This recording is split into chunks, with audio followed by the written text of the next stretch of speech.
Bonjour à tous, on se retrouve aujourd'hui avec notre invité Nicolas Conquer, auteur de Vers un Trump français aux éditions Fayard. Bonjour Nicolas. Bonjour Alexis, merci de Alors, merci d'être avec nous. On vous présente souvent comme le Trump fan, celui qui représente le Grand Old Party en France. Quel est votre rôle exact vis-à-vis de ce parti aux États-Unis et quel est votre rôle en France en fait par rapport à ce lien transatlantique Alors tout d'abord, moi je suis franco-américain et pendant 6 ans, j'ai eu la joie et l'honneur de représenter l'antenne française du Parti républicain américain en France.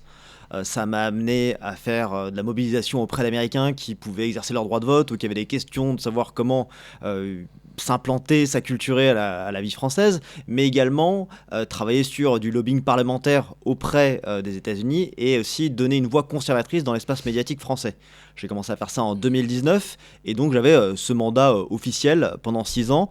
À la suite de la sortie de ce livre, Vers un Trump français, qui est sorti il y a tout juste 2 mois, j'ai lancé mon propre think tank, ou même un do tank. C'est vraiment un laboratoire qui vise à promouvoir des idées et des actions concrètes entre la France et les États-Unis sur un canal conservateur et qui se base sur des constats et des diagnostics que j'ai mis dans ce livre.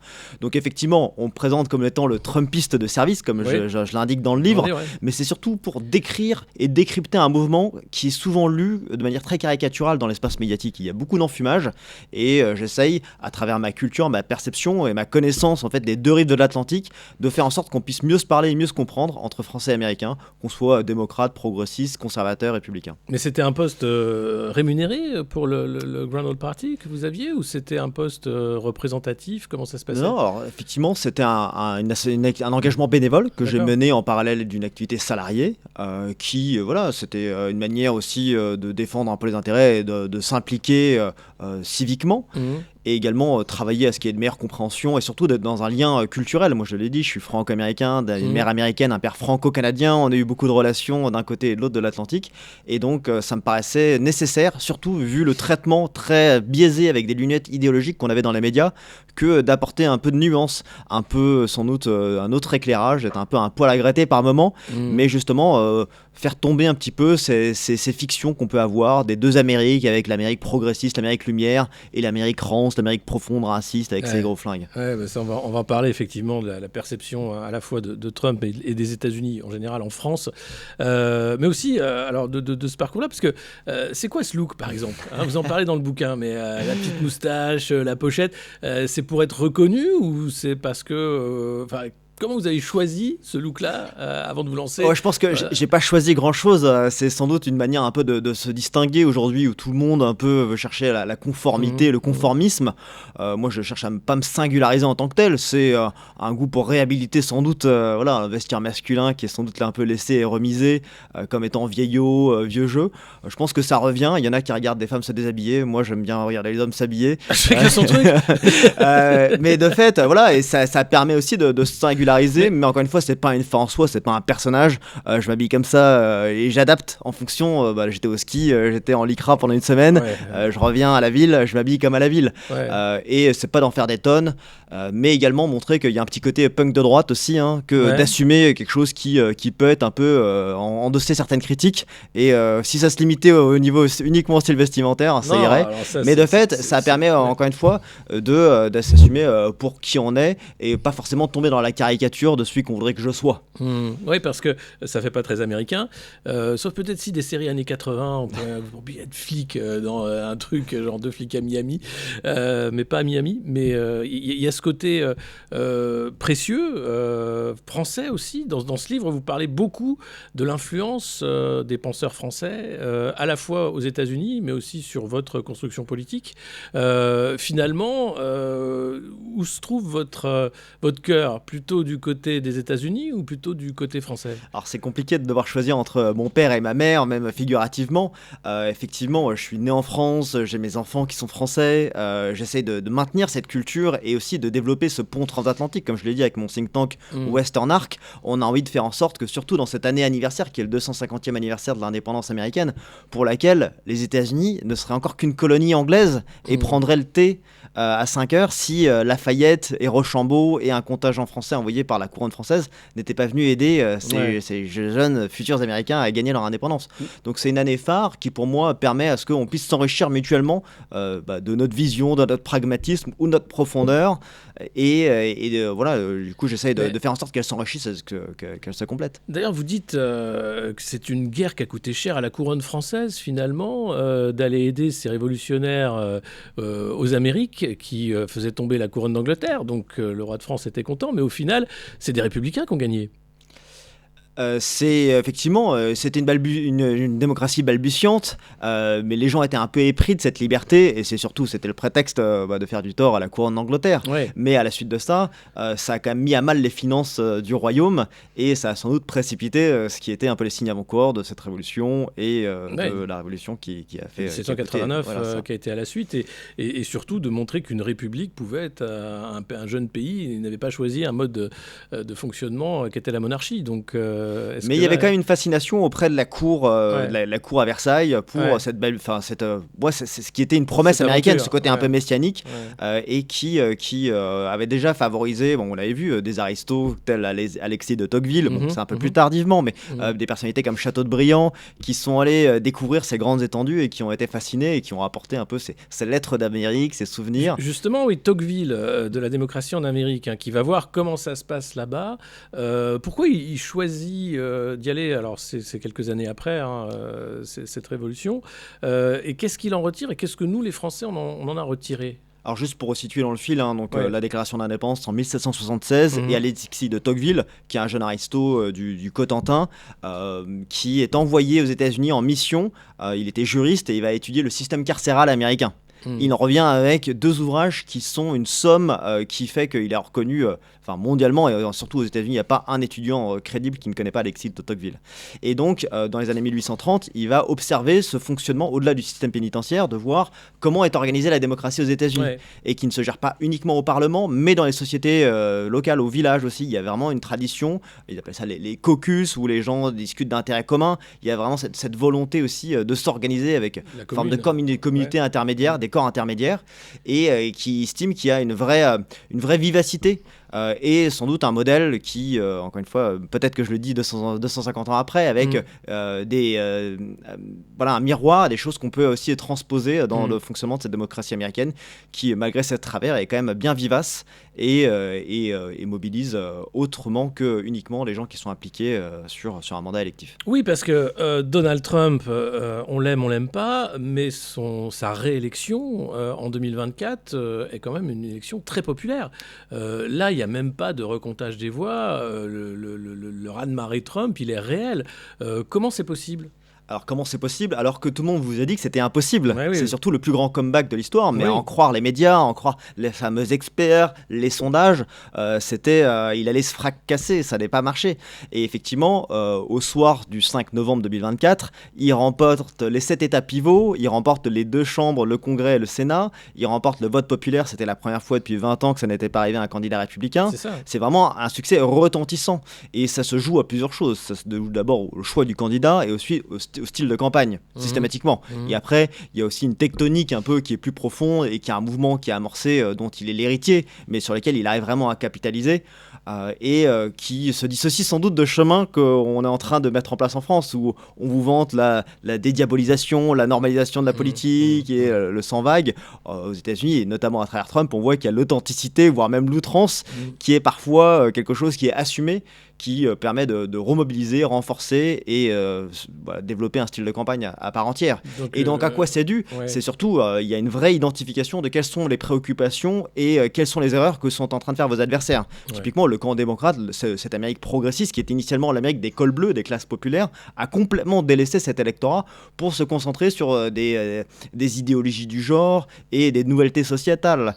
C'était tout sur les athlétistes. Le wokisme dans son acception large, mais les transgenres, les athlètes transgenres, les hommes biologiques dans les vestiaires féminins, toute la construction de genre. Les minorités aussi, des fois. Aussi, oui, c'est ça. Et même dans des cas qui étaient complètement absurdes. C'est-à-dire que là, je fais juste une parenthèse rapide, mais lors de son discours à l'État de l'Union, Donald Trump, il y a une dizaine de jours, dit mais je voudrais demander à tous ceux qui sont présents, donc il y a tout le Congrès, le Sénat, les joueurs de la Cour suprême, que si vous considérez qu'on a un devoir de défendre d'abord les citoyens américains plutôt que les clandestins et les immigrants, à se lever.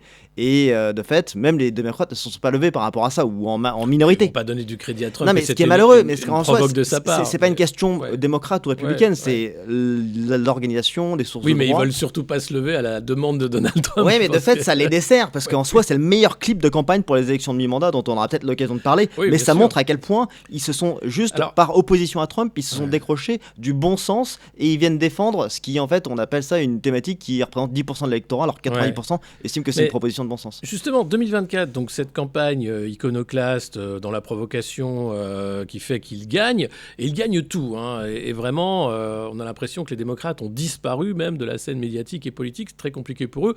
Ils ont trouvé refuge en Europe, clairement. Mais aujourd'hui... alors que votre livre sort il y a très peu, quand même, Donald Trump a un peu perdu de sa superbe. Quand on regarde dans le livre, vous aviez sa base MAGA qui était défendue par des personnalités comme Charlie Kirk, qui a été tué, comme Tucker Carlson, qui était quand même très pro-Trump durant la campagne. Il est maintenant très critique vis-à-vis de Trump, vis-à-vis de l'Iran. Et puis vous avez quand même une fracture énorme au sein de la base MAGA, où ce candidat qui avait promis d'être le président de la paix, qui avait promis America First, qui avait promis de ramener les jobs, de ramener les industries et d'éviter les guerres aux marges de l'Empire, il arrive et là, on a l'Iran. Avant ça, on a Maduro, on en parlera aussi. Comment vous expliquez ce revirement incompréhensible quand on est quelqu'un qui a supporté Trump et qu'on est MAGA? Est-ce que vous comprenez cette fracture? Et est-ce que là, il n'est pas en train de tout perdre? Alors, il y a beaucoup de choses à dire, mais déjà, pour commencer sur la popularité de Donald Trump, elle est ce qu'elle est, elle est déclinante, mais c'est le propre de tout président. Oui. Depuis le moment où vous êtes investi, il y a une usure du pouvoir et vous finissez par perdre des gens qui vous ont soutenu initialement. Il s'avère qu'aujourd'hui, avec 39%, il reste plus populaire que le Parti démocrate et que d'autres adversaires démocrates. Et évidemment que les ayatollahs et tout ce que vous voulez. Maintenant, il y a un sujet, et j'en parle longuement dans mon livre, c'est sa capacité à créer des coalitions. Comment est-ce qu'on fait pour ramener des gens qui ont des intérêts divergents à faire campagne pour vous? Et ça peut être précaire parce que forcément les géants de la Silicon Valley, de la tech, les Elon Musk, les Peter Thiel, ils n'ont pas les mêmes intérêts que l'ouvrier de la Rust Belt. Et donc sur une plateforme commune, un programme, vous allez les porter, vous allez les faire se fédérer et s'unir, se mobiliser pour une élection. Derrière, il faut arriver à piloter ça sur un équilibre précaire une fois que vous êtes au pouvoir.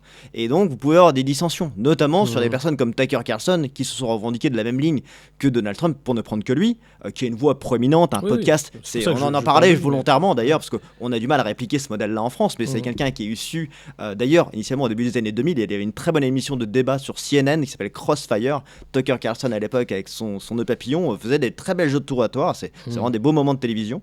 Et qui par la suite était chez Fox News et s'en est fait lourder. Et plutôt que de larmoyer et d'avoir du mouron, il a lancé sa propre chaîne de Tucker Carlson Network qui est visée par des centaines de millions de personnes. Donc c'est une voix qui porte énormément, mais qui derrière, elle n'est pas inféodée. C'est quelqu'un qui est libre et qui va dénoncer certains agissements ou pressions au sein de l'environnement de Trump pour mener des guerres qui ne semblent pas justifiées parce qu'il est sur une ligne très isolationniste. Donald Trump, lui, il a un mandat et il se doit de composer sans doute avec d'autres forces en puissance qui l'amènent à dire que ce que je mène là, tant au Venezuela qu'en Iran, ce sont des opérations militaires ciblées et pas des endless wars, des guerres sans fin. On n'est pas en train de répliquer ce qu'on a fait en Irak ni même en Afghanistan. Et ça, moi, je soutiens. De la même manière, vous avez dit dans mon livre, je m'opposais fermement à ces guerres en Irak et je me reconnaissais pas du tout dans ce parti néoconservateur des années 2000, et je peux vous assurer qu'on n'est pas en train de renouveler ce qui s'est produit là.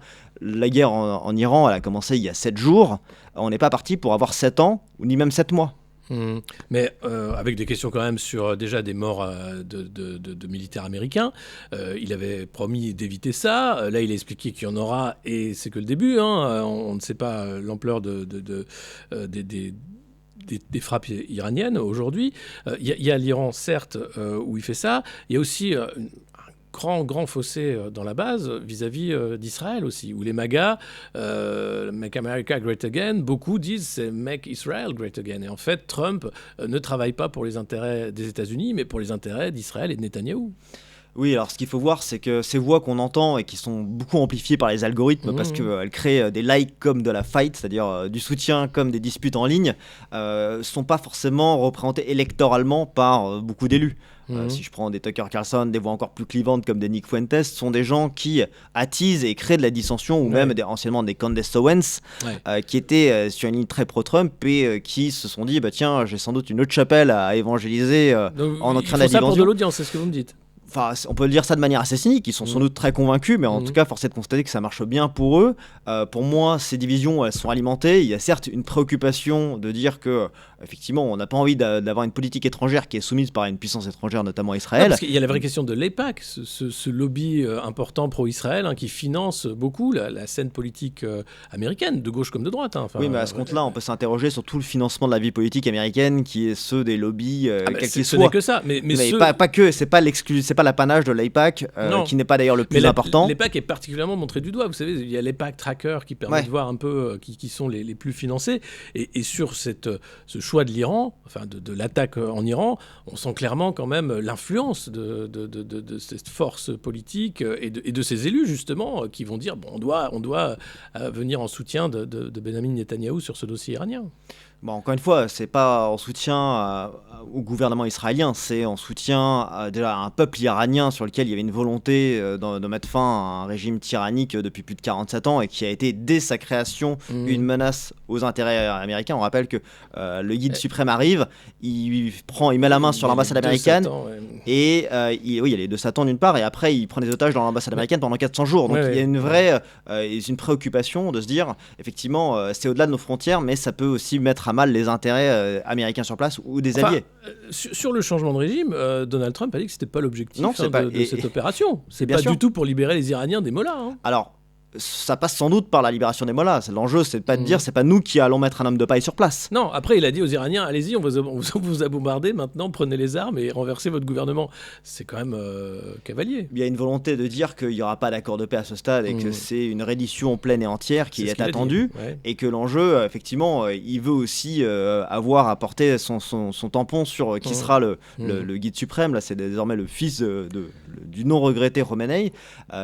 Mais l'enjeu, c'est surtout de dire il faut trouver sans doute une force en puissance qui soit davantage alignée sur les intérêts occidentaux, américains et israéliens. Mais on voit que d'une part, il y a quand même des choses à prendre en compte et des avancées qui sont significatives. Vous l'avez vu, durant le premier mandat de Donald Trump, il y a eu les accords d'Abraham qui ont été mis en place, qui étaient une marche décisive pour stabiliser la paix dans la région. Aujourd'hui, vous avez quand même les Émirats Arabes Unis et Israël qui pourraient mener les frappes conjointes. Enfin, un simple fait qu'il l'évoque, c'est quand même une progression.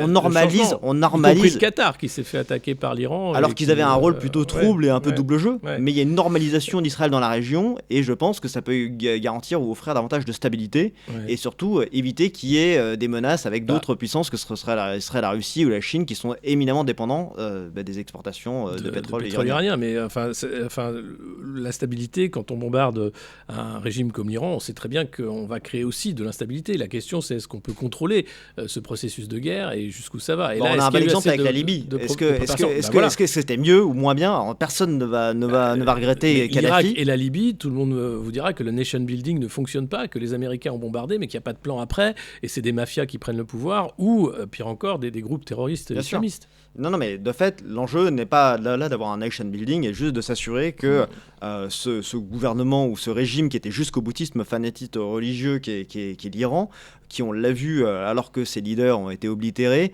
a tiré à tout va sur le Moyen-Orient et a créé des guerres avec plus de pays. Ils visaient les bases américaines en réalité. Oui, de fait, ils ont quand même eux ont expliqué, on vise les bases américaines. D'où viennent les bombes. Il y a des hôtels à Dubaï qui manifestement... Après, il y a eu des hôtels, mais comme il y a eu une école d'écolières en Iran. Non mais c'est tragique, c'est la guerre. Malheureusement, c'était adossé à un compound là où étaient directement les gardiens de la révolution et ces 40 leaders du régime des Mollahs. Donc c'est absolument dramatique. Mais effectivement, c'est... Mais donc là, sur l'Iran, vous ne pensez pas qu'il y a quand même un risque avec les midterms qui arrivent de voir Trump se couper de sa base, même si ça se passe bien, entre guillemets, du moins pour les intérêts américains, en disant on arrive à éviter une guerre longue, on arrive à éviter l'envoi de troupes. Est-ce qu'il n'a pas quand même là envoyé un message très fort en disant j'ai été élu grâce à vous, merci, maintenant au revoir? L'enjeu, il est plus fort que ça. Vous le savez, aux États-Unis, on le dit depuis Bill Clinton, c'est It's the economy stupid. C'est les critères économiques qui vont dicter l'élection. Et donc là, l'électeur américain moyen, il ne se raisonne pas tellement en question géopolitique ou situation internationale. D'ailleurs, il ne peut pas placer l'Iran sur une carte. Mais est-ce que vous savez passer le Montana? Je ne sais pas forcément. Ou le Venezuela, il y en a beaucoup. Même Alexia Ocasio-Cortez, elle est venue, elle s'est plantée. C'était dans l'hémisphère nord et l'hémisphère sud. Je veux dire, arrêtons ce mépris. Demandez aux Européens s'ils savent placer la Slovénie en France. Voilà.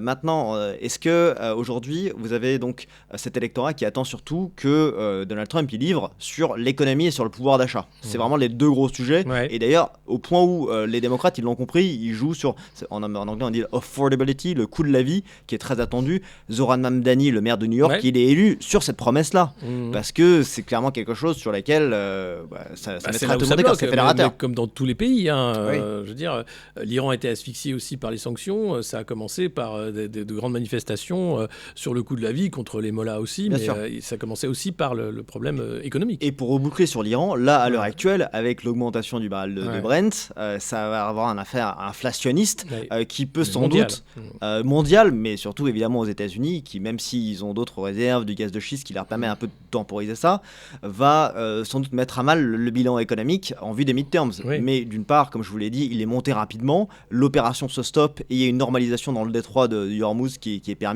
permise. Ça permet donc de rabaisser mécaniquement le prix sur le baril de pétrole en vue de garantir davantage de stabilité. C'est quand les midterms, la date? C'est début novembre. Début novembre. Donc il a encore pas mal de mois devant lui. Il y a énormément de cycles d'actualité, vous l'avez vu, les choses s'enchaînent très rapidement. Maintenant, l'enjeu, c'est aussi comment est-ce que les politiques qu'ils ont votées permettent aussi de rendre du pouvoir d'achat aux Américains. Il y avait un grand texte de loi qui était passé et qui favorise notamment les classes moyennes et populaires sur des exonérations de fiscalité, sur des pourboires et que sais-je, qui vont permettre à ce que les Américains bénéficient de crédits d'impôt et qui sera davantage d'économies réinvesties dans l'économie. Autre sujet quand même qui fait que Donald Trump a un peu perdu de sa superbe et que la toison orangée est un peu plus fade, c'est l'affaire Epstein quand même. Les dossiers Epstein, là 3 millions de documents qui ont été publiés par le DOJ avec Donald Trump qui y apparaît comme avoir été un proche de Jeffrey Epstein avant son accusation et son inculpation et sa condamnation en Floride. Mais néanmoins, des questions se posent sur qu'est-ce qu'il savait, qu'est-ce qu'il faisait et pourquoi on n'en sait pas plus. Est-ce qu'aux États-Unis, cette affaire Epstein est retentissante? On voit quand même beaucoup de médias en parler. Il y a eu une pression politique aussi. Thomas Massier, des représentants américains qui montent au créneau, qui demandent davantage de clarification et de transparence. Est-ce que là, c'est pas aussi un dossier qui va toucher Donald Trump directement? Il faut le redire, ça a créé de la tension au sein du camp républicain sur lesquelles il y avait beaucoup d'annonces qui avaient été faites et ils ont entretenu pas mal d'espoir en disant tiens, une espèce d'énorme théorie d'un cercle pédocriminel mondial, il y a des têtes qui doivent tomber. Et au final, à ce stade, il n'y a personne, en tout cas aux États-Unis, qui a été poursuivi ni condamné dans cette affaire. C'est bien le problème. C'est bien ce que critiquent les Américains en disant mais en fait, il y a quand même de la transparence qui a été faite parce que maintenant, pour vous dire, est-ce que c'est une affaire qui est suivie et qui en tout cas, c'est fortement utilisé par les adversaires de Trump qui cherchent à en faire une arme politique. Mais pas que les adversaires, parce que vous avez le FBI qui a ressorti des témoignages comme quoi Trump aurait violé des jeunes filles mineures, alors que ces témoignages avaient été ressortis du dossier. Finalement, c'est le FBI qui revient, qui les remet. Il y a un jeu politique aussi autour de ça. Est-ce que c'est une faiblesse de Trump? Est-ce qu'il n'y a pas de fumée sans feu? Et on se dit quand même, il s'est passé des trucs dans les années 80 qui sont pas très clairs? Alors, j'y étais pas, mais de fait, sur la question, c'est que Trump connaissait, côtoyait Epstein, et il y a eu ces discussions. C'est ces mêmes photos qu'on vous sort. C'était le premier à l'évacuer Manu Militari de ses clubs de golf, à faire des signalements auprès de la police de Floride sur des agissements, et notamment pointer du doigt Ghislaine Maxwell, son associé et acolyte dans ces actions sordides et criminelles. Par la suite, il y a sans doute des dépositions qui ont été faites, mais c'est sur des documents qui sont, pour l'instant, qui n'ont pas été jugés ni recevables ou qui sont pas des éléments factuels. Il n'y a pas de compromission en l'état.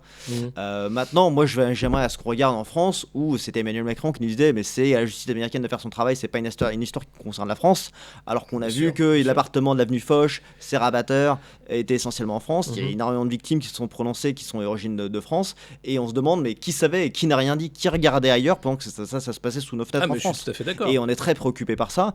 On n'est pas, et on voit que ça, c'est encore une fois sans doute des complotistes qui donnent tort au fact-checker qui nous a dit que sans doute on se souciait de quelque chose qui n'était qu'une vague conspiration. Une conspiration. Non, mais bien sûr qu'il y a une vraie question, un sujet mondial sur mais la corruption. L'enjeu, et je vous le rappelle, c'est surtout la défense des victimes qui sont au chiffre de centaines, si ce n'est de milliers. Je pense que Donald Trump, c'est sous son premier mandat que Jeffrey Epstein a été arrêté, condamné en prison, et c'est à ce moment qu'il se serait suicidé ou qu'il a été suicidé. Il y a une enquête en cours, puisqu'il y a beaucoup de doutes. Que les révélations de ces documents ont été faites durant l'administration Trump, certes sous la pression de son ministre de la Justice, mais vous doutez bien que s'il y avait la moindre élément à charge, ça aurait été utilisé par les démocrates qui ont encore une fois usé à tort et à travers pour entraver sa course vers le retour à la Maison-Blanche. Oui, mais les démocrates osent pas, parce qu'il y a quand même les Clinton qui sont bien pris dans les filets Epstein.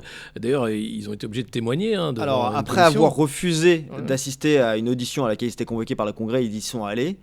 Effectivement, ils oublient, vous savez, Bill Clinton, mais effectivement... Très diminué, Bill Clinton, qui fait mine de ne plus se rappeler vraiment, ou de dire qu'il n'a rien fait de mal, contrairement à ce qu'on veut nous faire croire. Mais voilà, il y a des agissements qui ont été reconnus par celui qui était le prince Andrew, mais à ce stade, effectivement, il y a Bill Gates qui reconnaît les choses, mais c'était pas avec des mineurs et tout ça. Ouais, mais je ne sais pas dans quelle mesure... Pour le moment, c'est eux qui disent simplement, et c'est sur la base de leur témoignage. Il n'y a pas vraiment d'enquête approfondie pour savoir ce qui s'est réellement passé. Or, quand on voit certains mails, on peut se poser des questions sur des actes de torture, des vidéos de torture de mineurs. Enfin, il y a vraiment des choses où là, ça dépasse l'entendement, et on sent que l'enquête n'avance pas. Alors, en France, elle a été enterrée dès 2019. Aux États-Unis, au moins, le DOJ, le Department of Justice, publie ses dossiers et fait avancer quand même d'une certaine façon le dossier Epstein, mais aucun complice, aucun client d'Epstein, aujourd'hui, ne fait face à une peine d'emprisonnement ou quoi que ce soit. Et pour sortir uniquement sur le volet mœurs, sordide, pédocriminalité, il y a d'autres affaires qui ont été mises au jour là, sur des délits d'initiés, de transmission de données confidentielles. Avec par Peter des Mandelson notamment, Peter Mandelson, UK, qui était l'ambassadeur américain envoyé par Keir Starmer, enfin l'ambassadeur anglais britannique, au Royaume, auprès des États-Unis. Donc il y a des choses très graves. Et aussi en France, on a des anciens diplomates et fonctionnaires qui se sont fait épingler là-dedans. Donc ça se joue sur plusieurs niveaux.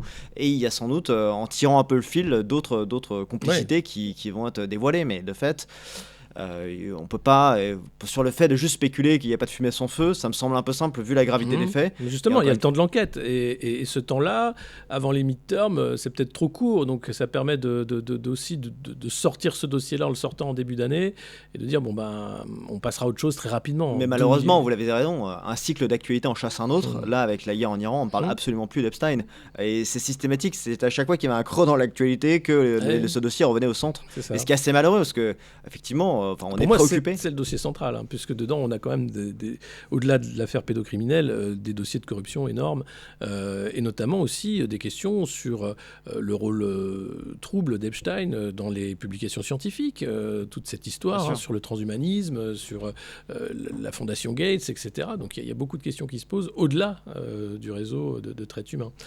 Donc un vrai gros dossier. Sur l'autre versant du livre, vous parlez de Trump et vous dites, il faudrait en France un Trump.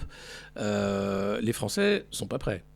Alors moi je suis pas seulement prescripteur, je suis pas là en train de vous dire il faut un Trump, même si on peut avoir cette conversation, on peut savoir si c'est possible et si c'est souhaitable. Non, alors déjà la question c'est vers un Trump. Voilà, est-ce qu'on y va ou pas? Et volontairement, et cette question, moi on me l'a posée, je l'ai pas dit, mais j'ai été également candidat lors des dernières élections législatives, parce qu'il y a une dissolution qui est passée par là, c'était pas mon souhait, mais il fallait ne pas faire de refus d'obstacle. Et cette question, je l'ai entendue tant sur des plateaux des studios de télévision que sur des marchés du Cotentin. Et c'est une question qui trotte dans les esprits. On s'en se dire, mais est-ce que face à l'échec dans lequel nous a plongé ce nouveau monde, cette Macronie, est-ce que ce serait pas une solution et un mal nécessaire pour redresser notre pays? Donc je suis en train de poser la question et je vois ce qui serait transposable, ce qui peut être appliqué, ce pour quoi on est prêt ou non. Mais ça fait surtout écho à une soif d'incarnation et une volonté de reconnexion entre la France dans son intégralité, entre les élites mondialisées des villes et cette France périphérique qui est complètement oubliée, méprisée. Parce que le succès de Trump, c'est qu'il est populiste et qu'il a ce talent-là d'arriver à parler à l'ouvrier du Midwest, aux paysans et aux milliardaires de la Silicon Valley, et à faire en sorte qu'il y ait quand même une communauté d'intérêt et puis l'idée d'une grandeur du pays. Enfin, on va faire quelque chose pour America.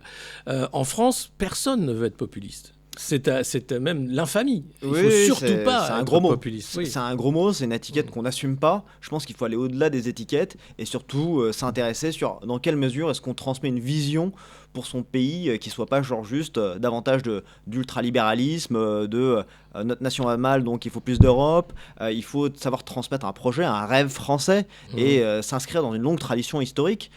Mais également voilà, pour faire du volet identitaire, à mon avis, pas identitaire dans le rejet de l'autre, mais de savoir qui nous sommes. Et je réponds à ça, c'est le livre de Huntington qui est souvent un peu passé de côté, mais qui sommes-nous? Se poser cette véritable question à l'heure des algorithmes, du marché mondial, de vraiment se poser la question de ce qui nous définit, ce qui nous singularise, pour justement nous permettre de faire une nation et un ensemble cohérent, une communauté de destin. Quand on voit sur la vision du pays, on voit très bien que vous avez d'un côté ce qu'on va appeler les européistes, qui vont dire qu'il faut toujours plus d'Europe, il faut noyer la France dans un machin qui va visiblement vers le naufrage, mais on n'a pas le choix. Et puis vous avez de l'autre côté tous ces gens qui se tournent aussi vers l'extérieur. Mario Maréchal qui avait invité un ancien conseiller de Trump, Steve Bannon, qui lui aussi était très proche d'Epstein, pour faire les liens qui se sont faits, où Jordan Bardella était parti en catimini lors d'un grand meeting parce que c'était allé trop loin pour lui qui veut être absolument lisse sur la scène nationale. Les gens se tournent peut-être trop vers les États-Unis, alors qu'on nous parle aussi d'ingérence russe d'un côté. Est-ce qu'à un moment, on va avoir quelqu'un qui défend les intérêts français à 100%, qui a cette vision-là et qui peut être populiste? Est-ce que vous voyez là, aujourd'hui, sur la scène politique, quelqu'un capable de ça? Peut-être juste pour faire le parallèle avec les États-Unis, quand Donald Trump parle de America First, les intérêts des Américains d'abord, c'est pas l'Amérique seule. Et je pense qu'il faut qu'on ait aussi ça clairement à l'esprit, de se dire tiens, on peut défendre les intérêts des Français, de la nation française, sans pour autant de se couper des liens et d'aller observer ce qui fonctionne chez nos voisins européens ou américains ou d'Amérique latine. Non, bien sûr. Donc il y a vraiment mais de fait, c'est pas pour être dans une logique vassalisée. Moi, toute ma vie, ça a été de lutter contre l'atlantisme vassalisé. Je suis pour un nouveau regard sur l'atlantisme. Mais d'ailleurs, vous êtes plutôt gaulliste. Vous expliquiez De Gaulle était non aligné et lui, finalement, essayait de faire les choses. Oui, bien sûr. Ouais. Et il a eu l'aide des Américains. Il était très conscient des limites de cette aide aussi, mais il n'était pas contre. Non, effectivement, il fallait savoir que ça allait venir avec des contreparties. Vous recevrez des aides, mais en même temps, vous recevrez des ordres. Il y a cet aspect de dire que, et notamment aujourd'hui, on voit que l'immobilisme dans lequel est plongée l'Europe, cette incapacité à parler d'une seule et même voix, nécessite à ce que la France retrouve cette position de voix singulière au niveau européen, et c'est sans doute la vocation à laquelle elle est promise. Donc je pense qu'il faut on assume cette vocation, qu'on l'endosse pleinement, mais qu'on arrive quand même à pas juste se replier par tentation derrière notre village gaulois. Alors Mais le problème aussi des élites politiques, parce qu'on va revenir à elles, en France, et de cette haine du populisme, c'est qu'on arrive maintenant avec un personnage comme Emmanuel Macron qui a une haine en fait de la parole publique et qui est en train d'installer des lois de censure ou de diminution de ce qui pourrait créer les conditions d'un candidat populiste, parce que ce serait des discours de haine, parce que ce serait impossible, parce que ce serait dangereux pour la démocratie. Le débat est dangereux pour la démocratie. Ça, c'est quand même nouveau de voir qu'on est en train de créer les conditions d'une ingérence européenne pour l'élection présidentielle de 2027. Emmanuel Macron le dit ouvertement, il crée les conditions de cette ingérence, du moins de la protection du scrutin. Et donc, on met loin tout le monde en disant on ne doit surtout pas parler des intérêts populaires, d'aller chercher là où ça fait un peu mal, où évidemment c'est pas mainstream, on n'en parle pas sur les plateaux bourgeois. Et donc, ça permet de couper, de saboter complètement le débat. Oui, c'est extrêmement préoccupant, à plus forte raison au vu du calendrier électoral qui nous attend d'ici 2027, voire peut-être même avant, mais de voir qu'on souhaite cadenasser la parole dans l'espace public, médiatique, mais maintenant sur les réseaux sociaux. Vous avez Jean-Noël Barrot qui dit on va mettre au pas les réseaux sociaux, mais est-ce qu'on se rend compte de ce que ça veut vouloir dire? Les réseaux sociaux, c'est un espace de liberté, il y a toute une épopée d'idées foisonnantes qui se sont développées, et désormais on veut pénaliser, criminaliser tout ce que vous pourriez dire, et ça va se transformer, cette forme de contrôle va venir faire en sorte que vous allez vous autocensurer, parce que c'est même plus si j'ai le droit de le dire, mais quels vont être les risques de est-ce que je vais moi-même me faire perquisitionner comme on a déjà eu en Allemagne, et donc ça a donné raison au discours de J.D. Vance à Munich l'an dernier, lorsqu'il disait la vraie menace est celle de l'intérieur, où on fait pas suffisamment confiance à la démocratie, qu'on vient cadenasser la liberté d'expression, et ces mécanismes existent déjà. Je prends un exemple qui d'ailleurs empêche des nouvelles figures d'émerger au sein du paysage médiatique, une agence de régulation qui s'appelle l'ARCOM, qui vise à brider toute forme de prise de parole tant de par de responsables politiques qui sont limités par le pluralisme, et on en parlera parce que je suis directement visé, mais également vis-à-vis d'un traitement très ciblé sur certaines chaînes, où dès qu'il y a une marge de dérapage, eh bien, ça fait l'objet de sanctions financières considérables. Ouais, pas que les chaînes, maintenant les podcasts aussi. Et c'est une censure une censure par procuration, où désormais vous allez vous mettez la pression sur les chaînes, sur les éditeurs ou sur les plateformes de dire tiens, c'est à vous de modérer et de censurer ce contenu qui serait pas autorisable. Mais justement, parce que vous parlez de l'Arcom, en Belgique par exemple, ce discours de J.D. Vance a été interdit de publication par l'Arcom en disant un média l'a publié en disant vous n'avez pas le droit de faire ça, enfin il faut pas faire ça. Un discours d'un responsable politique c'est abject. Américain, mais c'est abject. Et d'autant plus que vous avez certains journalistes, et même français, qui allaient là-bas en disant mais en fait ce que font les Belges avec ce cordon sanitaire médiatique, c'est quelque chose qu'on devrait répliquer. Et je veux dire, ils se rendent pas compte à quel point c'est quelque chose qui à terme pourrait vraiment se retourner contre eux. Mais c'est le cas déjà, hein, je pense qu'il y a quand même un ras-le-bol total. Vous, par exemple, vous avez été candidat donc une fois après la dissolution. Ça a duré 3 semaines. Sous quelle étiquette ? J'étais ce qui est devenu l'UDR, donc un candidat soutenu par le RN dans le Nord Cotentin. Et j'ai mené ma campagne, j'étais au 2e tour, mais mon expérience politique s'est arrêtée là. Désormais, je suis devenu auteur, j'ai monté un think tank et j'interviens sur des sujets médiatiques. Mais sans doute que ma parole gêne, je suis identifié comme une personnalité politique par l'Arcom, et donc ça fait un an, figurez-vous, que je mène cette bataille face au Conseil d'État. Moi, tout seul avec mes petits bras. Parce qu'après la campagne, en fait, vous avez l'étiquette UDR, même si vous avez arrêté la politique. Alors, pas automatiquement, c'est là où c'est plus sournois, c'est lié à de l'activisme numérique. C'est-à-dire que vous avez des gens qui font des raids sur l'Arcom en disant il faut signaler cette personne, Nicolas Conquer, il a été candidat, alors que je viens parler uniquement de politique internationale, de Trumpisme, sans prendre part sur des sujets de politique française, même si après je reste un citoyen, un contribuable, et que je peux avoir des vues, mais qui sont pas de droite, de gauche ou du centre, qui sont juste qui je suis. Et là, du fait, à chaque fois que je vous parle, j'ai l'étiquette d'hiver droite, ce qui me vaut aujourd'hui d'être limité, contenu, et de ne pas pouvoir apparaître autant que je voudrais dans l'espace médiatique. En tant qu'intervenant politique, c'est ça. Et ce, en dehors des périodes de campagne électorale. C'est ça qui est le plus frustrant. Donc et là, j'attends, vous aurez sans doute les résultats cette semaine, là, jeudi, j'attends la décision du Conseil d'État après un an de recours, et là c'est le 3e, en espérant que ça nous donne raison, parce que c'est une vraie question de liberté publique. C'est pas mon cas, c'est le régulateur a outrepassé ses droits, et il faut redonner au Parlement le droit de se prononcer sur ce que c'est une personnalité politique. Vous voyez que l'Arcom prend de plus en plus de poids dans cette censure du débat public. On le voit aussi avec la commission d'enquête, j'imagine que vous la suivez, sur le service public de l'audiovisuel, avec ce député Charles Aloncle qui sort beaucoup de dossiers. Et visiblement, cette commission d'enquête pourrait ne pas être publiée au final, parce que ça gênerait... le travail n'a pas été fait correctement, c'est trop médiatique, justement, il ne faut pas en parler. Oui, c'est ça, on voit une espèce de pression de syndicats et même des parlementaires, mais bon, est-ce qu'au final ça ferait pas un effet Streisand monstrueux, c'est-à-dire plus on cherche à l'étouffer, plus ça prendrait de l'ampleur, mais on voit le contexte qui est tout sauf apaisé, et ce Charles Aloncle fait un travail remarquable, exceptionnel, qui a encouragé, mais il faut surtout se mobiliser et pas juste regarder ces auditions parlementaires. Je rappelle qu'à Paris, sous nos fenêtres, on a une perquisition de locaux de Twitter devenu X, de Musk, sous des prétextes de motifs de lutte contre la pédocriminalité. J'ai jamais vu de pédocriminalité, et de fait on voit vraiment qu'on cherche, encore une fois, c'est pas mes mots, à mettre au pas les réseaux sociaux, et donc il faut s'efforcer de défendre la liberté d'expression, le recul des libertés publiques. Nous avons organisé une manifestation en ce sens, et on voit qu'il y a quelques présents, mais il y a aussi beaucoup d'absents, notamment en politique, qui refusent de se mobiliser pour défendre. On le voit avec cette loi, soi-disant pour protéger les mineurs des réseaux sociaux, qui est une loi en fait de contrôle, tout simplement d'identité de tout le monde, et pas seulement des mineurs, pour avoir accès aux plateformes, aux réseaux sociaux. Et encore une loi très mal faite, très floue. Et ça, c'est au niveau international, encore une fois, que ça s'organise. Allemagne, Grande-Bretagne, en Espagne également, mais aussi l'État de Californie, l'État de New York. Et d'un seul coup, on sent qu'il y a une campagne coordonnée.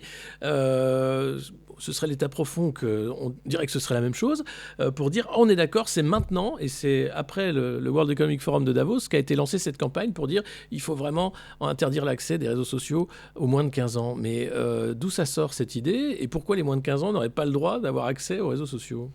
C'est toujours sur de bonnes intentions, vous savez, l'enfer n'est pavé de bonnes intentions. On veut dire que c'est pour les préserver, ne pas les exposer à certains types de contenus, et en soi c'est louable, mais derrière ça veut dire contrôler de manière systématique l'accès aux réseaux sociaux. On ne demande pas que aux mineurs, évidemment, vous-même vous devrez saisir votre pièce d'identité, et donc ça met une vraie menace sur la prise de parole, sur les réseaux sociaux, et sur ce qu'on peut dire, ne pas dire. C'est généralisé, donc voilà, on est dans on est l'épisode de Black Mirror, enfin, une espèce de d'Uchronie qui en soi prend vie, on est dans et s'installe sans opposition, puisque vous parliez de la timidité des oppositions. Là encore, c'est la France Insoumise qui a pris la parole, qui était contre, mais côté RN et autres partis dits d'opposition, on applaudissait des deux mains. Et ce qu'il faut vraiment voir, c'est que là, pour le coup, malheureusement, l'histoire elle est assez linéaire, il y a assez peu de retour en arrière. J'en prends pour exemple, même aux États-Unis, il y a le Patriot Act qui a été mis en place au lendemain des attentats du 11 septembre. C'était sans doute sous le coup de la nécessité, dans le sentiment d'urgence, c'était très grave. C'est un système de surveillance généralisé. Ça persiste encore aujourd'hui. Ce qui a permis l'émergence de Palantir, hein, par exemple. Bien sûr, oui, société de surveillance, mais de fait, ça pose la question de se dire, mais à quel moment est-ce qu'on se repose la question sur ce système qui est en place ? Et donc, on est en train de céder à notre liberté, il n'y aura pas de marche arrière. Non. Sauf s'il y a une vraie prise de conscience massive, mais ça devient critique, et même pour quelle que soit l'alternative au pouvoir, c'est vraiment inenvisageable à ce qu'ils reviennent sur les choses qui ont été actées. Est-ce qu'il n'y a pas un double discours aussi de la part de Donald Trump et du parti au pouvoir aux États-Unis, qui se veut le chantre de la liberté d'expression, qui milite pour cette liberté d'expression, et qui en même temps lance des appels d'offres pour une surveillance domestique massive avec l'aide de l'IA, qui donne des contrats à Palantir, hein. Peter Thiel, qui a été un des conseillers numériques de Donald Trump lors de son premier mandat. Peter Thiel, il n'est pas pour la démocratie, hein. Il pense que c'est un régime qui verra sa fin et qui n'est pas forcément efficace. Est-ce qu'il n'y a pas là une hypocrisie aussi entre d'un côté ce qu'on dit et vouloir faire la promotion de la libre parole, et puis de l'autre côté être en train de mettre à bas bruit une société de technosurveillance globale? Alors je pense pas qu'elle soit globale, il y a une vraie volonté aux États-Unis de garantir les intérêts des Américains, notamment sur l'accès au territoire par des gens qui viennent sur un visa, et là on peut poser la question éthique, philosophique de savoir si oui ou non on doit donner accès à nos réseaux sociaux et à nos historiques de recherche ou que sais-je pour accéder au territoire américain, mais bon, c'est souverain, ils ont la main sur leur politique migratoire. L'enjeu est derrière d'éviter qu'on se retrouve dans une société de surveillance généralisée à la chinoise sur lequel évidemment il y aura des dérives manifestes, et on l'a vu avant que ça soit mis en place d'ailleurs, sur lequel des opinions sur certaines plateformes avant le rachat de Twitter par Musk a été censurées massivement sur des critères absolument arbitraires. Mais aujourd'hui, on dit que l'algorithme est en train aussi de promouvoir plus un camp politique qu'un autre. C'est pas la promesse de Musk non plus. Oui, on dit, c'est aisément débunké sur le fonctionnement de ces algorithmes qui sont documentés, qui sont rendus publics, qui sont instruits autrement que par une obscure étude qu'on a sortie qui dit que Rachida Dati est défavorisé au profit de Rachida Saraknafo. En fait, il y a le Twitter Games, ça s'apprend aussi, et ça et puis il y a le CNRS, monsieur Chavalerias, qui avait fait alors quelqu'un qu'on pourra pas taxer de le parti. Non, mais effectivement, là, grande recherche pour dire il faut quitter X parce que c'est méchant, quoi. Voilà. C'était à peu près ça le fondement de la recherche. Ceux qui regrettent, je pense qu'ils sont dans une phase de nostalgie et amère du fait de dire que cette plateforme qui était la place publique numérique, ils avaient un contrôle quasiment absolu dessus, c'était opaque, et c'est en train de ils sont en train de perdre la main dessus. Elon Musk a mis 50 milliards de dollars sur la table. C'était le prix de la liberté, c'est ce qu'il dit. Oui, alors on peut estimer qu'il y a certaines dérives. Non, je suis un utilisateur plus que régulier, et effectivement, il y a certaines choses ce qu'on se demande, est-ce que ça élève l'humanité? On se pose la question, mais c'est devenu un espace incontournable, que vous l'aimiez ou que vous le détestiez, vous allez le dire sur cette plateforme-là. Je pense que ça permet un foisonnement d'idées, mais effectivement, il y a cette liberté de dire que c'est pas aux politiques de venir imposer les discours qui pourraient être tenus ou non. Oui, c'est ça. Et pourtant, c'est clairement ce qui se passe avec nous, en Europe et particulièrement en France, quand même une version très élitiste de la politique, où on en parlait à l'instant, le populisme est vu comme un danger, et donc on a l'impression quand même qu'il y a un accord pour dire on doit globalement ne pas demander plus leur avis aux gens et les faire voter une fois tous les 5 ans, c'est bien assez. Pas de référendum, très peu de débat d'idées, et puis surtout pas de prise en compte des aspirations des Français. Quand vous avez des débats qui doivent arriver sur des sujets qui fâchent, pouvoir d'achat, les lois migratoires, etc., tout le monde est aux abonnés absents. Oui, bien sûr, usage du 49.3, traité constitutionnel, et également des déclarations qui se cachent même pas sur leur volonté. Clara Chapaz, qui était l'ancienne ministre du numérique, qui disait tiens, il y a les mauvaises opinions, qui désormais elle a été bombardée ambassadrice du numérique. Enfin, il y a ce côté où on dit tiens, il y a une vraie volonté de prendre en main ce discours-là et d'éviter à ce qu'il puisse y avoir des opinions divergentes qui émergent. Et la caricature médiatique aussi. Vous en parlez dans votre livre, vous avez fait le tour de tous les plateaux à peu près, et vous voyez que quand on traite de Donald Trump des États-Unis, généralement, on le fait sous l'angle de la caricature. Et d'ailleurs, on a entendu tous les mots. Trump est un déficient mental, il est débile, c'est un fasciste, etc., etc., sans aller plus loin dans l'analyse, sans vouloir comprendre aussi où se situent les lecteurs américains et où se situent les États-Unis dans le monde. Pourquoi il y a cette caricature volontaire dans les médias français? Et est-ce que vous avez trouvé quand même des plateaux un peu plus ouverts où on réfléchissait plutôt qu'on faisait du spectacle? Alors je vais pas tomber dans le travers de dire qu'il y a un sport national en France qui est le America bashing, il y a plus forte raison à travers la figure de Trump, qui est mal comprise, et donc du coup la bonne clé de lecture c'est de lui tomber dessus, mais c'est une vraie facilité, une paresse intellectuelle. Et sur Quand on voit le plateau de Quelle époque de Léa Salamé, tous les samedis soirs, il y a une blague sur Trump, gros gogol, machin, haha, tout le monde rigole et on passe à autre chose. Enfin, Alors j'avais l'occasion de passer chez elle là, en mars 2024. En avance de phase, elle me présente comme étant le plus grand Trumpiste de France. Bon, soit, pourquoi pas.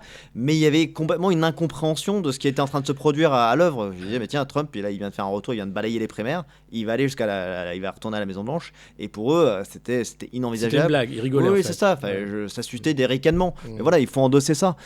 Effectivement, vous avez, c'est une vision très idéologique sur des plateaux où les gens éditorialisent plutôt qu'informent. Et c'est un mépris à la fois de l'audience qui les regarde que de la démocratie américaine, parce qu'il n'y a pas une volonté de s'interroger les raisons bonnes ou mauvaises qui vont pousser un électeur américain à glisser un bulletin pour un ancien promoteur immobilier, un producteur de télé-réalité. Les gens ne comprennent pas ce qui veut dire au-delà de la caricature. Et en quoi ce phénomène-là, il n'est pas uniquement américain, il serait peut-être français, voire même occidental. Cette volonté d'avoir ce leader fort, cette défense des intérêts et une volonté de prendre en compte ces fractures à la fois territoriales, culturelles, c'est une solution. En lisant ce livre, moi, la figure qui m'est venue, s'il aurait dû avoir un Trump français, ça aurait dû être Bernard Tapie.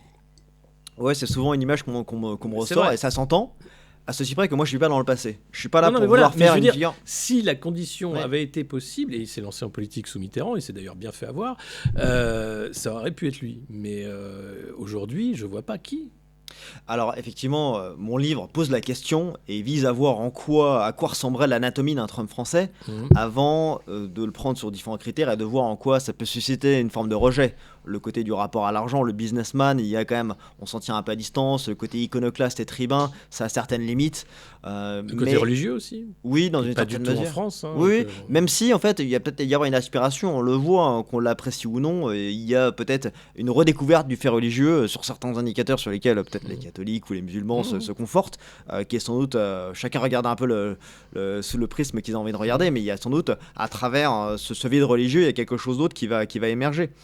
Donc effectivement, l'enjeu est surtout de voir que c'est pas un Trump français, mais peut-être un peu à la française ou d'autres figures de l'administration américaine. Et je pense que pour vous dévoiler un petit peu le sens de ma pensée, on va davantage vers quelqu'un qui incarnerait une figure comme J.D. Vance. J.D. Vance, qui est le vice-président, le colistier de Donald Trump, qui s'est vraiment hissé à la force du poignet, un idéal un peu de méritocratie, une incarnation du rêve américain, et qui pourrait sans doute trouver une résonance dans ce qu'on attend plus en France, avec une vraie légitimité intellectuelle, une capacité à être enraciné, d'être conservateur, mais également tourné vers l'avenir. Et je pense que là, il y a sans doute une capacité à réunifier davantage les élites que la France périphérique. Justement, j'allais y venir parce que la question, c'est pas un Trump, mais plutôt un J.D. Vance. Et vous en faites un portrait plutôt élogieux dans ce livre parce que justement, J.D. Vance, c'est cette figure qui vient de l'Amérique profonde, une mère droguée, des amants de passage, un père absent, la violence de ce foyer déshérité, et puis une bourse, Yale, la rencontre avec Peter Thiel, et le fait qu'il devient vice-président après avoir été élu sénateur avec l'aide, là encore une fois, de Peter Thiel, mais surtout, et là c'est très important, la religion. Le moment où il décide de devenir catholique, et pourquoi il le fait, et est-ce que ça a compté beaucoup dans son parcours politique notamment, parce qu'aux États-Unis, on n'a pas du tout le même rapport à la religion qu'en France. Alors oui, deux choses dans votre question. Sa conversion, et on y reviendra, il se convertit au catholicisme. La catholicisme, c'était une religion qui était même réprimée au début de l'histoire américaine, qui, rappelons-le, s'est construit par opposition au papisme, et donc du coup, c'est davantage les protestants. Lui, il fait ce chemin où il passe d'un protestantisme vers le catholicisme, et on verra en quoi ça permet de montrer qu'il y a des nouvelles orientations au sein de ce parti républicain qui sont moins le parti uniquement de business et only business. On n'est pas sur les financiers cyniques et l'éthique protestante du travail qui on a connu un peu. Les catholiques reviennent en force. Charlie Kirk était aussi. Alors, il a épousé une catholique et Ouais. même lui avait un cheminement qui allait davantage, mais on voit que tout le capitalisme social, le protectionnisme, la guerre tarifaire peut être motivé par ça. Et je fais un pas en arrière parce qu'avant sa conversion, qui date à peu près de 2019, Ouais, qui d'ailleurs a été impulsée par un penseur français, René Girard, à qui il attribue sa conversion au catholicisme, J.D. Vance, il avait écrit son premier mémoire autobiographique, mais à la fois une critique de la société américaine qui s'appelait Hillbilly Elegy de J.D. Vance en 2016 et qui était la vraie clé de lecture de tous les progressistes qui n'avaient rien compris à l'élection de Donald Trump, qui s'est dit bah tiens, à travers ce livre-là, on va sans doute comprendre les raisons pour lesquelles Pourquoi il y a de l'attrait pour l'électorat Donald Trump, de la Rust Belt a voté pour Donald Trump. Pas de manière majoritaire, mais quand même de manière significative pour l'emmener à la Maison Blanche. Et donc, à travers ce livre-là, il y a une volonté de se dire qu'il faut arrêter de trouver des boucs émissaires, il faut se dire que la solution est un peu en nous-mêmes, et donc qui secoue un peu les jeunes de sa Rust Belt qui tombaient un peu dans les opiacés et l'obésité, plutôt que vraiment se dire que la solution, elle n'allait pas venir ni de l'État fédéral, ni de la critique des lobbies, mais que c'était à eux de se reprendre en main. Et donc, du coup, il a vraiment réussi à s'imposer à travers cette légitimité intellectuelle. Par la suite, il y a son cheminement qui n'est pas juste spontané ou très opportun, mais il se convertit au catholicisme. Et on le voit que dans l'administration Trump 2, il y a davantage de personnes qui sont catholiques. C'est suffisamment rare pour le mentionner, je vous dis. Sur les 47 présidents américains, il n'y en a que 2 qui ont été catholiques, Kennedy et Biden. Mais de fait, Trump, lui, ne l'est pas. Mais rappelons-le qu'aux États-Unis, les catholiques sont un bloc constitué qui représente 22%, et c'est le premier bloc constitué. 25% sont des protestants, mais il y a autant d'églises protestantes qu'il y a de croisements de rue. Et voilà, donc tout ça pour dire que moi j'en parle sur un chapitre où je parle d'Americato, où il y a un retour à la Maison-Blanche qui est favorisé par cette communauté catholique qui bascule de 13 points en faveur de Donald Trump entre 2020 et 2024, c'est considérable, alors que c'est très fragmenté. C'est pas que des hispaniques, c'est des Italiens, c'est des Polonais, c'est des Irlandais. Oui, parce que là aussi, la caricature le voudrait candidat de l'Amérique blanche suprémaciste, alors qu'en réalité, il a un électorat chicano, black, très, très, très divers. La diversité, elle est aussi dans le MAGA. Ah oui, non, mais on le voit tant dans l'électorat que dans les différentes figures d'élus. Vous avez celui qui est pressenti pour être le prochain gouverneur de Floride, Tyrone Donalds, qui est vraiment un Afro-Américain, qui incarne aussi ce renouvellement. On n'est plus dans cette Amérique WASP. Non, Marco Rubio. Oui, et ça montre bien qu'il y a cette diversité qui est prise en compte et que ça se joue pas sur des thèmes ethniques ni quoi que ce soit, qu'il y a une vraie volonté, une communauté de destin sur quand même du bon sens, sur des thèmes éminemment populistes en soi, mais aussi sur en finir avec la régulation, sur des délires environnementalistes, en finir avec l'interventionnisme aussi, même si peut-être ça rejoint, on rentre un peu en conflit avec le début de cette émission. Bien sûr. Mais encore une fois, une ligne de crête sur laquelle il faut arriver à naviguer. Mais qui évolue et qui montre aussi que finalement, il y a des phases dans le Trumpisme aussi, peut-être, entre les promesses de campagne, l'arrivée au pouvoir et puis l'exercice du pouvoir, avec et il y a une l'objectif numéro 1 qui est faire en sorte que les États-Unis restent le pays dominant. Oui, et il y a une maturité qui se fait, et là on arrive à un stade où effectivement ce qu'il est en train de, pour reboucler avec l'international, c'est cette opération, cette guerre menée face à l'Iran, elle est risquée, elle n'est pas populaire. On rappelle que George Bush, pour les raisons bonnes mais surtout mauvaises pour lesquelles il lance sa croisade en Irak, il a une popularité de 73% à l'époque. Donald Trump, il a quasiment 2 fois moins, il a 39%. Et personne ne le fait. Mais il ne le fait pas parce que c'est populaire, il le fait parce que c'est la bonne chose à faire et qu'il y a un opportunisme géopolitique à saisir. Et c'est en soi qu'il sort du schéma préétabli. Il think out of the box, comme on dit en anglais, de dire c'est pas parce que un politicien normal ne l'aurait pas fait, moi je casse un peu les codes. Là aussi, la presse française critique énormément le casting du Trumpisme, avec Steve Witkoff, par exemple, qui est son ambassadeur dans toutes les grandes négociations sur l'Ukraine, etc. Et c'est simplement un partenaire de golf, un de ses amis milliardaires. Jared Kushner, son beau-fils qui est partout présent, l'ambassadeur des États-Unis en France, qui est le père de Jared Kushner. Je ne sais pas si vous le connaissez, si vous l'avez rencontré. Alors je vais le voir ce soir, mais de fait, je ne le connais pas directement, mais effectivement je travaille de près avec les équipes de l'ambassade. L'enjeu est de savoir, pour ce qui concerne l'ambassadeur, de manière plus spécifique, de manière traditionnelle, les ambassadeurs à Paris, Rome et Londres c'est des nominations politiques. C'est-à-dire c'est le fait du prince, ils sont validés par le Sénat. Et généralement c'est des grands donateurs de la campagne. Et c'est oui, d'une part. Et accessoirement, c'est ça qui permet à ce qu'ils ne se comportent pas en politicien ou en diplomate. Il y a parfois cette audace, et c'est ce qu'on peut quand même reconnaître à Charles Kushner, qu'on soit d'accord ou pas avec lui, c'est que c'est pas un diplomate discret.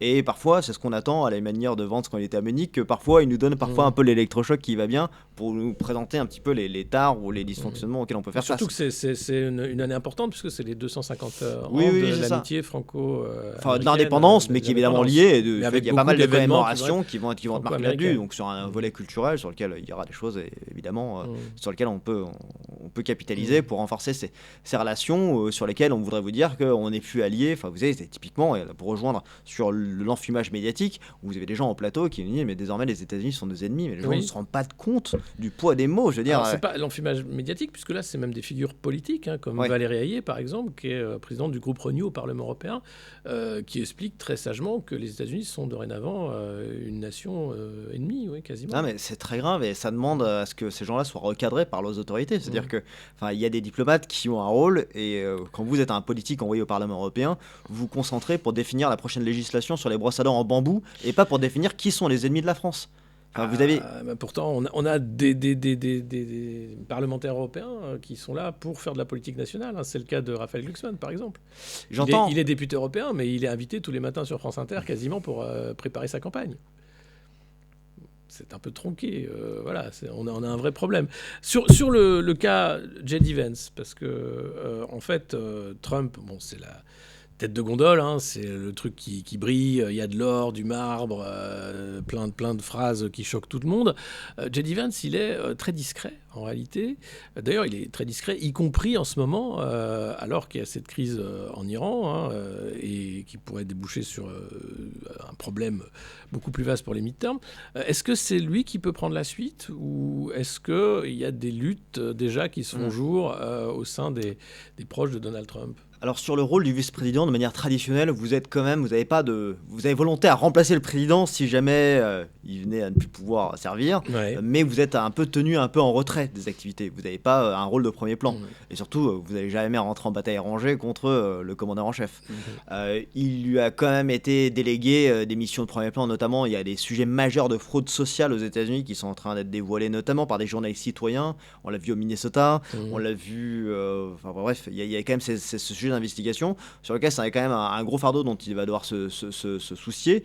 Il a eu quelques apparitions l'année dernière à Munich et ailleurs, mais maintenant sur l'avenir du Trumpisme, parce que c'est la vraie question. Là, moi j'ai parlé du retour au Trumpisme à la Maison-Blanche, il y aura sur l'usure des pouvoirs et ensuite le futur. La vraie question, c'est qu'il n'y a pas d'adoubement aux États-Unis. On ne choisit pas, on ne désigne pas t'es mon vice-président, tu seras forcément le prochain président. Et la primaire aux États-Unis, c'est vraiment un critère de légitimité. On l'a vu, les démocrates, ils ont forcé, lorsqu'ils ont poussé Kamala Harris pour devenir, voire même Joe Biden, il n'avait pas prévu d'avoir un système de primaire pour être élu, alors qu'il y avait une contestation au sein de son parti. Lorsqu'il pousse Kamala Harris, elle n'est pas reconnue légitime, ce qui lui vaut un problème de soutien et aussi un problème d'ossature et d'envergure. Il va y avoir une primaire qui sera ouverte avec des lignes potentiellement différentes qui vont s'affronter. Et suivant les réussites ou les échecs de Donald Trump, ça va favoriser sans doute, Vance. J.D. Vance, son colistier, son vice-président. Mais le point particulier, c'est combien même vous êtes le candidat naturel, qui d'ailleurs, il surnage dans les sondages actuellement, il est loin devant. Il est près de 50% comme étant le désigné, alors que le suivant est à autour de 15%. Donc il est loin devant. Est-ce qu'il ne fera pas de sans faute jusqu'à la ligne d'arrivée ?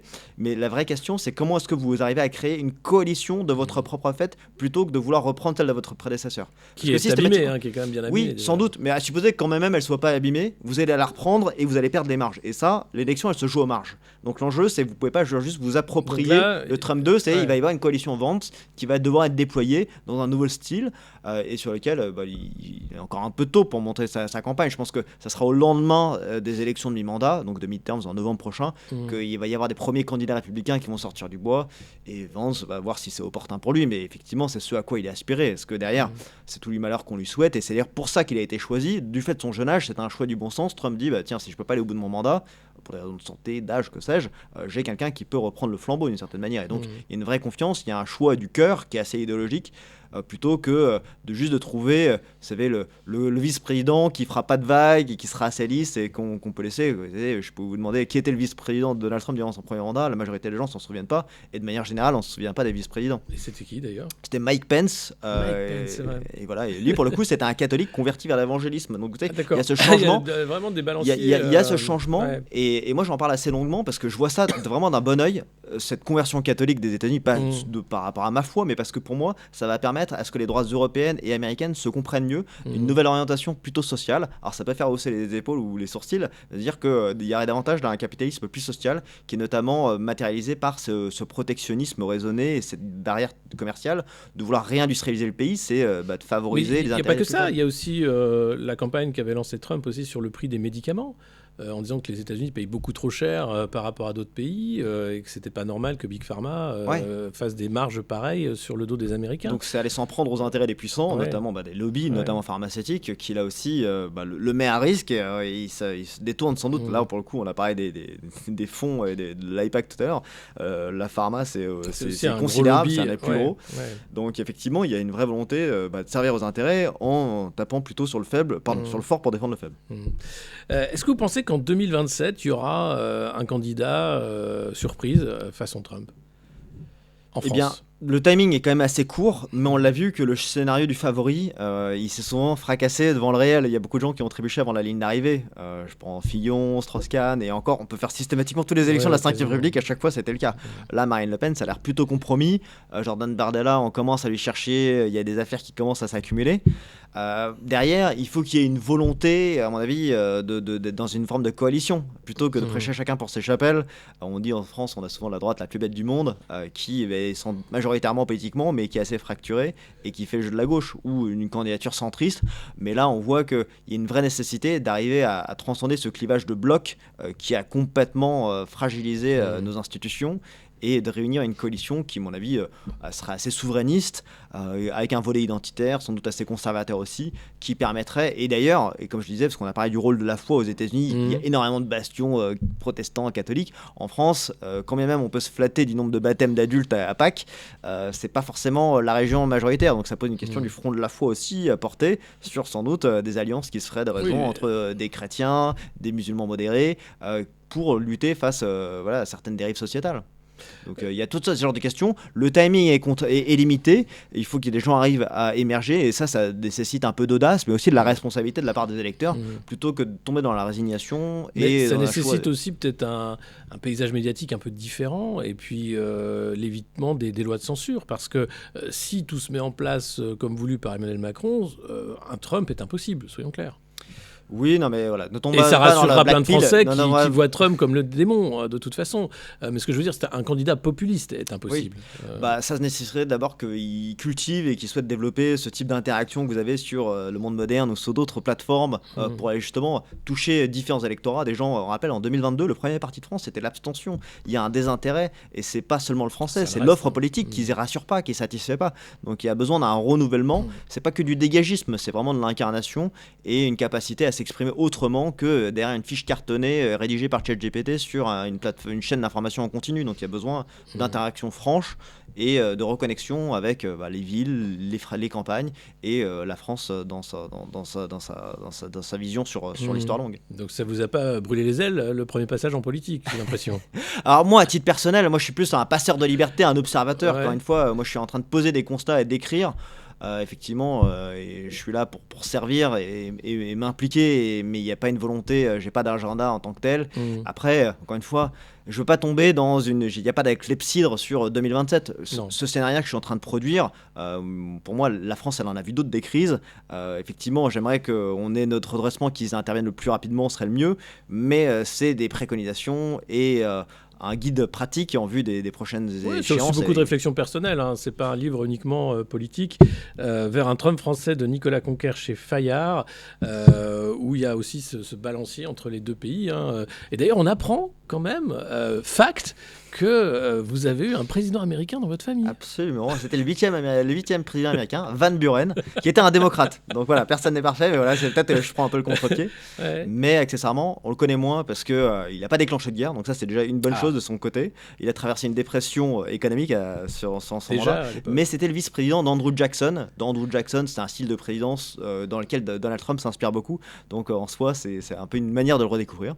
Mais accessoirement, il y a des monuments qui sont dédiés à lui en France, notamment il a perdu un enfant, c'était au début des années 1840, et donc il y a un de ces enfants qui était malade et qui est mort en France malheureusement.